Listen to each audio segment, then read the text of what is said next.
Lullaby of the Woods. I always thought my mother's lullaby was just a song, until I heard the same melody echoing from the woods at midnight. At first, I convinced myself it was the wind or maybe a night bird, but the tune was too precise, every note matching the way my mother used to hum it over my crib. I lay frozen in my sleeping bag during our family's annual camping trip, heart pounding as the gentle, familiar melody drifted through the trees, laced with a longing that felt all too human. Curiosity gnawed at me, stronger than fear. Slipping from my tent, I tiptoed toward the sound, my flashlight beam slicing through the mist that hugged the forest floor. I followed the lullaby deeper and deeper, the song never faltering, always just ahead. The woods seemed to fold around me, swallowing the campsite's distant glow until I was utterly alone, surrounded by ancient moss and twisted roots. Suddenly, the singing stopped. In the silence, I realized I stood before a clearing I'd never seen before, even though we'd camped here for years.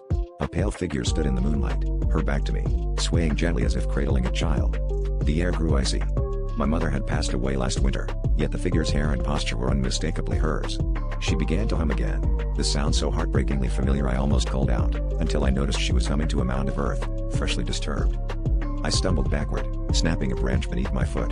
The figure turned, but her face was a hollow mask, eyes deep and empty.